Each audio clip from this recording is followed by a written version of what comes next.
So it's like action. Yep.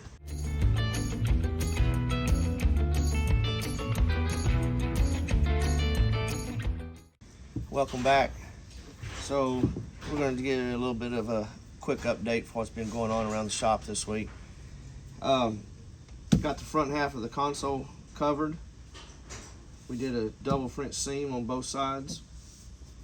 We've made the magnetic inserts that are going here, and the reason I did these, I'll just scoot back a little bit. So when this top piece goes on in continuation, all of the controls, the ignition switch, the headlight switch, everything's going to be inside of this. There'll be a sliding door, and to be able to service the wiring without having to pull this whole console apart, I've made the inserts here to where they're held in with some magnets, and they're a slight press fit. On top of that, you can see the mating magnets here and here. So when it's all said and done, this will go in and pop in, and then it'll be serviceable by just popping this out, and you can get to the wiring without having to pull the whole thing apart. So that's kind of where we are. We've got both sides of those done. Got the hole located for the shifter. We'll be making a matching shifter boot. And then up here on the firewall, you can see this aluminum plate and this plate over here. There's actually going to be cover panels that'll cover the rest of the firewall. That'll all be covered in leather and held in with some hidden clips. So that's kind of where we are on this. We'll start fitting the back section of the console next. Getting this ready to go in and be covered. And then the top piece goes over all that. So that's kind of where we are on the interior this week. Slow, but getting stuff done. Over here on the Mustang, like I said, we got the thing back from the getting the convertible top done. We got some new mirrors in. We're working on getting those fit to the car, and what we did is the mirrors that came with the car were already painted, but the mechanisms were broke and wore out. So we ordered some new mirrors, matching mirrors, and Eric's transferring the mechanisms from the new ones back into the pre-painted ones. So that'll get done, and those will go on, and then we'll start working on buttoning up the rest of that and work on drivability, front end alignment, some of those issues, finish putting the interior together. That's kind of where we are on that. So here on the 4950 Chevy truck, we've got our new wheel tubs in, and he's got the hole cut. He may have this all mocked up, yeah. So he's got the hole cut, and what we're actually going to do is we're going to put this in from this side, and these will be stitch welded along here and then solid welded on the inside here to give a nice gap. He's pre-fit, rough cut the wood. We were able to save one of the mounting holes. We'll just have to, the brace that goes across here, trim it down and stuff and get that fit. So we're working on that. We also got this one side done. We still got to do the other side, but that's when it's all said and done, that'll give us basically up to the frame for width of the tire. That'll give us about a 10-inch wheel on the back is what we're shooting for. So we got that there. So here on the 32, Brandon's got the new motor mounts done. We basically just remade the whole thing. What was in it on the car, after some calculation and some careful measurement, the actual motor, it was centered but crooked, and so this part of the motor mount was off from one side to the other, and we wanted it to look right and be symmetrical, so we remade those. And then back here in the back, what he's working on is we're going to remount, redo this completely, the whole mount. This is his initial mock-up plate. He's going to come off of some other cross members. We're waiting on some tubing that's coming in from Art Morrison that's pre-bent. That'll tie into all of this, but what he's working on currently is a new rear cross member to mount this. So this is going to go in here like so, take the place of this one, and the reason that we did these cutouts is to give us clearance, additional clearance for the new oval exhaust that will come through here and come over this independent rear end. So he's going to, the mounting for that will be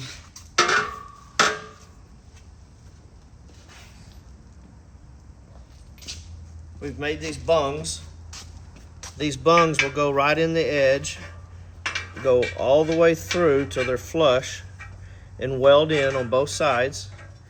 And then the bolt, which will have a lot longer bolt, will go through and mount to the rear end. And the access to these bolts will be through the floor pan of the trunk. There will be an access panel. So that way we can take the rear end.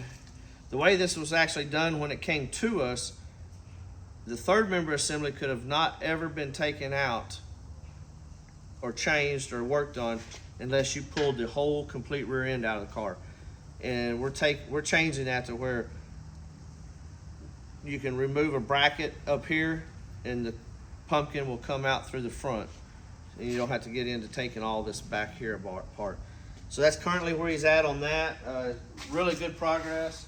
And once those pre-bent cross member pieces come in, that will be oversized, then we'll cut them to length. He'll get started on those and tying all this together, and that'll really start looking, the visual will come together pretty nice here before long, probably this next week. Now for the fun one, here on the C10, this project has dominoed drastically. So in working on this truck and trying to get the fuel injection wiring done, we started running into chassis wiring issues to the point that we're rewiring the truck now. Somebody had taken a harness and started butt connecting, cutting it and splicing it to put it in this truck or something. This is what we run into on these dadgum auction trucks or cars. It seems like everything we get from an auction is this way. This section of harness right here, look at all these butt connectors, and they're the cheap butt connectors. They're not even crimped halfway. Very good. Wire's not even in it all the way. This one's actually been hot. See how it's been overheated right there? Dark color. This one here was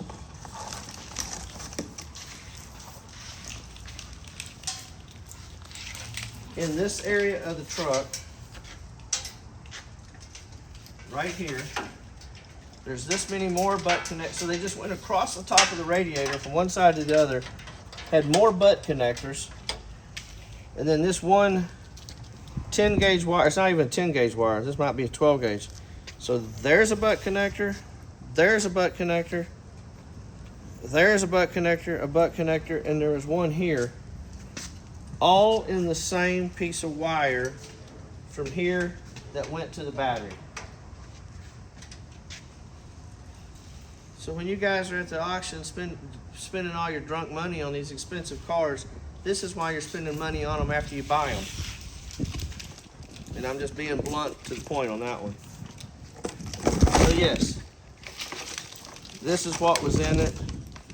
We're actually going to put a American Auto Wire Highway 15 in it and rewire it. This is how they come. We'll just give them a quick little plug. We've been dealing their product for many years. This is one of their user-friendly, hot rod friendly. There's the size of the fuse panel. Each circuit is pre-bagged, loomed. And then one of the nice things about these cars, and this is a good indication also, the wiring harness or the charge wire from the alternator to the charge system on this car was 10 gauge with a 175 amp alternator. This American Auto Wire kit comes with a 4 gauge alternator circuit, dual maxi fuses in there for protection. This will give us everything that we need to do for this particular vehicle, and then actually have provisions to add some stuff. The wiring for the Dakota Digital box, the way that was installed, was up behind the gauge cluster. So you had to have the gauge cluster out of the vehicle to do any service work on this. We're going to relocate that. You can just see, here's another batch of wiring that we found after pulling the loom back. That's coming out of the inside of the car. All of those butt connectors. Some of the stuff, here's one of the Dakota Digital sensor wires that would have had a plug that plugged into something, and it had butt connectors on it, separating butt connectors. For what reason, unknown. So trying to patch that together and make it look decent was going to be way more costly to the customer than actually just putting a whole new harness in it.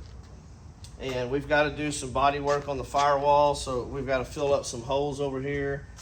So what we're going to do is that new fuse panel, we're going to fill this in, bring the wiring out down here so it can come up and then over, and all of that will be hidden, similar to what we've already done for some of the fuel injection wiring. You can see where we've come through down here. So once this is all done and set, this will be all up here hidden to where nothing will show. So that's kind of where we are. We'll be redoing some of the throttle cable on it, cleaning that routing up. So that's kind of what we run into on this stuff. Can't think of anything. Oh, we're pulling the AC unit out. The firewall wasn't insulated. And then you've got these gaps around the heater hoses and stuff that weren't sealed up.